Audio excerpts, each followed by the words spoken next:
clock reads 9:47 p.m. The house is quiet. The TV is on, but you're not watching. You're just avoiding your thoughts. Your phone lights up. You glance quickly. It's no one. You're not desperate. You don't settle. You know your worth. And still, you're alone. It's not the absence of someone that hurts. It's the repetition. It's realizing time has passed. And nothing really changed. You built a beautiful life. Independent. Stable. But there's a void no one sees. And it shows up at night. When everything slows down. When there are no distractions. When you finally hear yourself. That's when the thought comes. Quiet. Uncomfortable. Persistent. What if this isn't just a phase? What if it's not just bad timing? What if this is how it is now? And later too? Because the fear isn't being alone today. You've learned how to handle that. The real fear.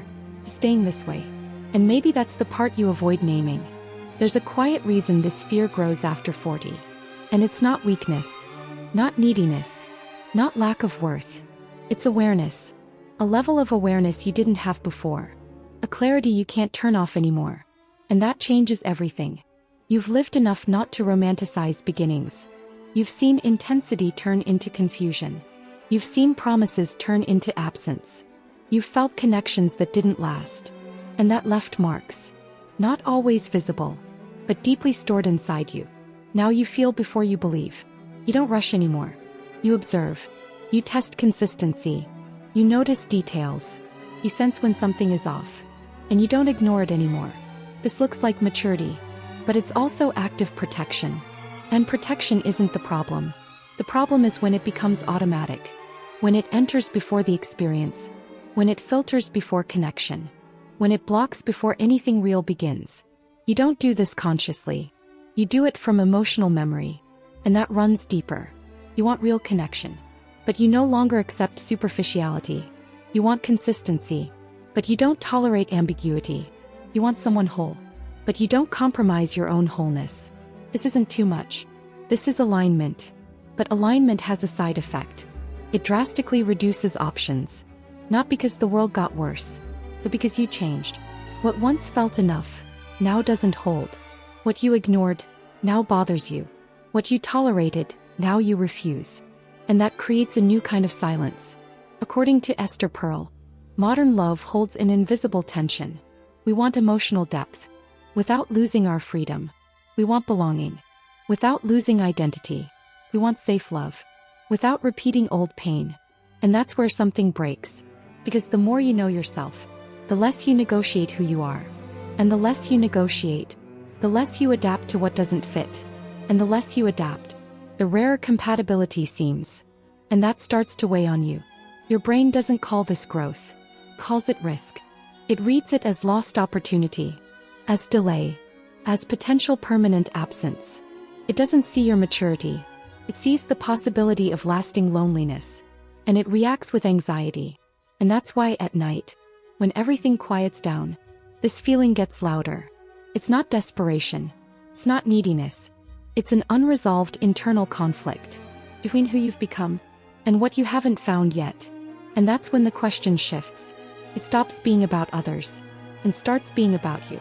Your limits, your patterns, your way of loving now, and what maybe is still too closed. Without you realizing it, there is a pattern you haven't fully seen yet. It's not obvious. It's not intentional. And that's exactly why it repeats. You believe you're choosing better now. And in many ways you are. But something deeper is still guiding your decisions. And almost no one ever taught you to see it. You don't choose just anyone. But you're still drawn to certain dynamics. Not necessarily the person themselves. But the feeling they create. A mix of curiosity, subtle tension, an emotional challenge. Something not fully safe, but not fully unstable either. And that's where the cycle begins. You call it connection. But often, it's emotional familiarity. Not with something healthy, but with something known. Something that existed before you understood love. Something formed long before your adult relationships. Because what feels like chemistry is sometimes repetition. What feels like intensity is emotional activation. What feels different is often the same pattern in a new form. You're not consciously seeking pain, but you're pulled by what you've learned to recognize. Even if that recognition brings discomfort. Even if it brings doubt. Even if it triggers warning signals. And the hardest part to accept is that this pattern doesn't come from the present. It comes from earlier experiences. From bonds where you had to adapt. Where you may have learned to wait. To read signals. To earn attention. To adjust yourself to keep connection. And this doesn't disappear with time. It just evolves. Becomes more subtle. Harder to identify. You think you're choosing consciously. But part of you still responds to what is familiar. Not what is healthy. And that difference changes everything. That's why sometimes when someone truly available appears, you don't feel the same spark. There's no instant click. No overwhelming intensity. And something inside you reads that as lack of connection. When in reality, it may be lack of emotional activation. And that completely distorts your perception. So you pull away. Or lose interest. Or simply don't engage. And later, you find yourself drawn again to someone who triggers that old pattern. That tension. That uncertainty. That hope mixed with instability. And that's how the cycle closes. You enter more carefully. But from the same emotional base. You try to do it differently. But feel the same. Slowly. You end up in the same place you swore you wouldn't return to. And maybe this is the most uncomfortable part. It's not about lack of options. Not about bad luck in love. It's about an internal pattern that hasn't been fully recognized yet and is still quietly guiding you. And when you finally see it, you can't just blame others anymore. Or time. Or circumstances. The question changes. It becomes more intimate. More direct. Harder to avoid. What in you is still drawn to what cannot hold you? If you're recognizing yourself in these words, pause. This isn't weakness. It's awareness awakening. And maybe this is the first time you're truly seeing yourself clearly. So don't go through this alone. Click the button right now and subscribe because this space is here to help you understand, heal, and not lose yourself again. What this pattern creates in you isn't immediate. It's not explosive. It's not dramatic. It's quiet. It's cumulative. And that's what makes it more dangerous. Because you keep functioning on the outside, while something wears down inside. You keep your routine. You work. You manage your life. You maintain your independence. People see you as strong, balanced, put together. And in many ways you are. But there's a fatigue no one sees. An emotional fatigue. From starting over. From trying again. From believing carefully. And still, feeling disappointed. Not in obvious ways, but in subtle, repeated ones. You start anticipating. Predicting endings before beginnings. Reading signals too intensely. Interpreting silence. Analyzing messages. Trying to understand what hasn't even happened. And this puts you in constant alert mode. Even when there's no real danger. And your body feels it. Your mind doesn't rest. Your heart doesn't fully open. You step in, but not completely. You engage, but hold a part back. Always ready to leave. Always ready to protect yourself. Always ready not to get hurt again. Then come the false solutions. The first is trying to control more. To understand everything. To anticipate everything. To avoid any risk. As if love could come with guarantees. As if connection didn't require vulnerability. And this only increases anxiety. The second is the opposite move. You close off. Convince yourself you're better alone. Say you don't need anyone. That you've lived enough. That you don't want to expose yourself anymore. But deep down, it's not peace. It's protection disguised as freedom. And neither solution works. Because one traps you in control. And the other traps you in isolation. And in both cases, you remain distant from real connection. Not because of lack of opportunity. But because of excess defense. And this creates something deeper. A sense of not belonging. As if you're out of time. Out of the stories that worked. Out of the life you once imagined. And that weighs on you, in ways hard to explain. You don't want just any relationship. But you also don't want this forever. And this in-between is exhausting. Because it's not total absence. But it's not full presence either. It's an emotional middle ground. That never truly satisfies. And maybe this is the most delicate point. Because on the outside, everything looks fine. But inside, there's a space still unfilled. Not from lack of worth. But from a way of protecting yourself. That has become too costly. And that's where something must shift. Not in the world. not in other people, but in how you position yourself within all this. Because staying like this is no longer protecting you, it's limiting you. There is a way out of this cycle. Not through quick fixes, not through magical techniques, but through small internal shifts, consistent, honest, and sustainable, even on the quietest nights. The first shift isn't external. It's not about finding someone. It's about how you interpret what you feel. Because not all anxiety is a warning sign. Sometimes, it's just your body reacting to something new, to the unfamiliar, to what doesn't follow your old pattern. You need to learn to distinguish that between intuition and defense, between real signals and emotional memory being triggered. Not everything that feels strange is wrong, and not everything that feels intense is right. That distinction changes everything. So the first practice is simple, but deep. When something creates doubt, you don't react immediately. You observe, you wait, you feel your body, but you don't decide impulsively. You give reality time to show itself, not just your emotions, because your old pattern is fast. It decides before understanding, it pulls away before feeling, or attaches before seeing clearly. And breaking this rhythm is the first step of healing, even if it feels uncomfortable at first, even if it brings uncertainty. The second practice is more delicate. You need to allow yourself to feel safety without immediate suspicion. And for you that might feel unfamiliar. Because safety doesn't activate.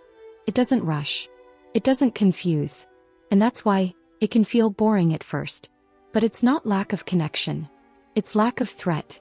It's lack of games. It's lack of instability. And your body is still learning to recognize that as something good. It wasn't trained for that. But it can be retrained. With awareness and repetition. So when someone is consistent, don't pull away too quickly. When someone is clear, don't look for problems that aren't there. When someone is present, don't interpret it as too easy. That might be exactly what you always wanted, but never experienced. And this requires courage. Not the courage to endure pain, but the courage to stay in what is new. In what doesn't trigger anxiety. In what doesn't demand emotional struggle. In what simply is stable. Even if it feels unfamiliar at first. You don't need to force feelings. But you also can't run just because they're not immediate.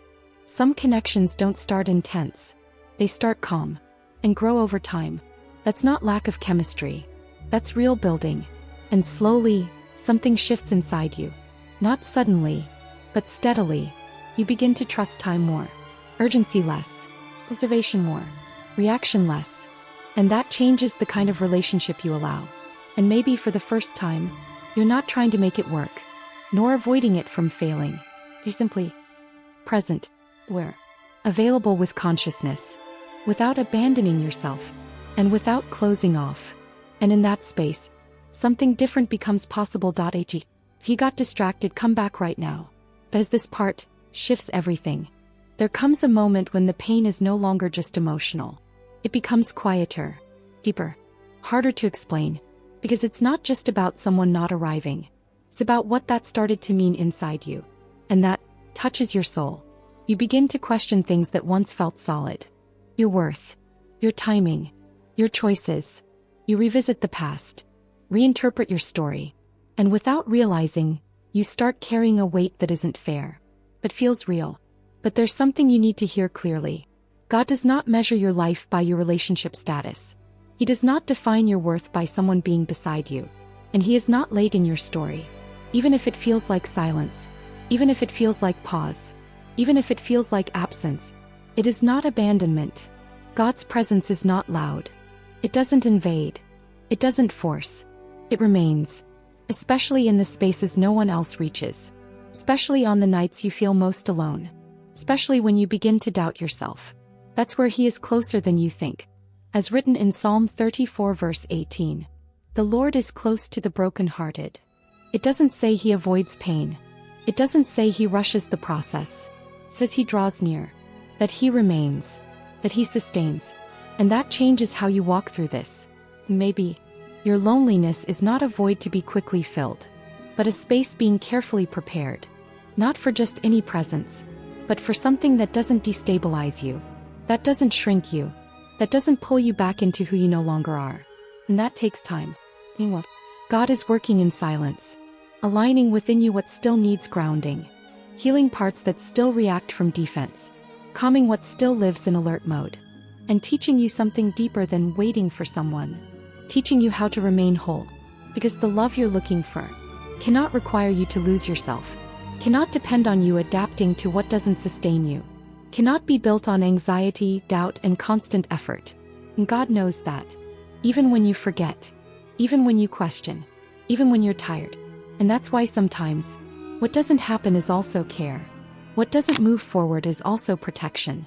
What doesn't materialize is also direction. Not because you don't deserve it, but because you deserve something that won't break you later. Even if right now, you can't fully see it. Voli. When you begin to see from this place, something inside you reorganizes. The anxiety softens.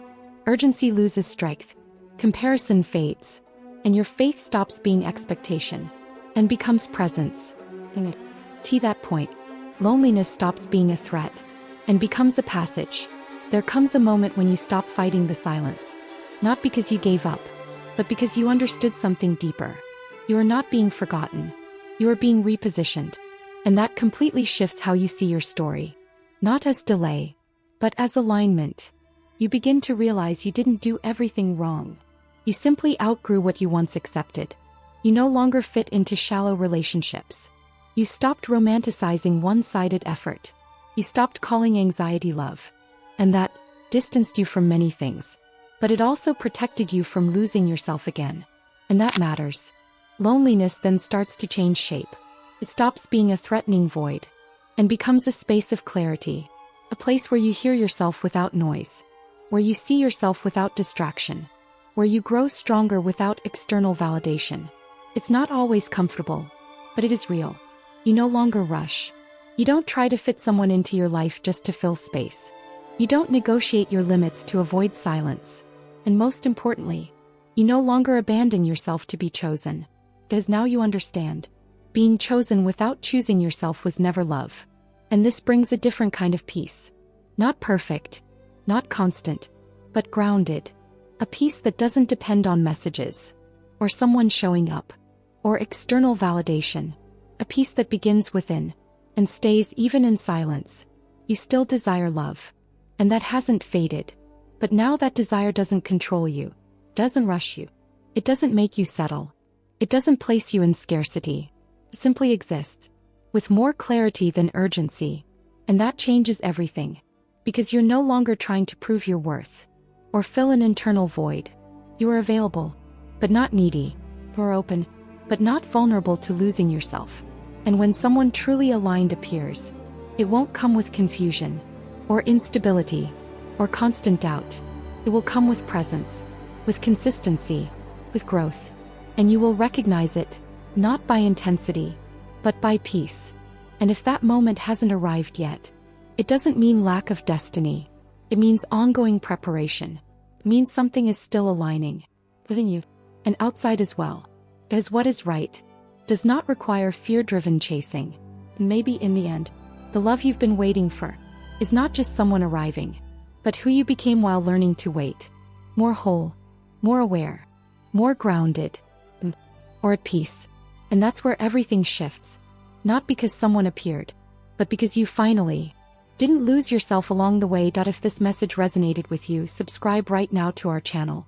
This space is for women who no longer want to lose themselves trying to be loved. Here you learn to choose yourself with clarity, maturity, and faith. And little by little, everything inside you begins to realign. Because your peace can no longer depend on chance. If you made it to the end of this video, write in the comments, "I choose not to lose myself anymore." This simple act is a spiritual alignment. It's an internal decision to break old patterns. And every time you declare it, something within you grows stronger. And God honors that kind of awareness.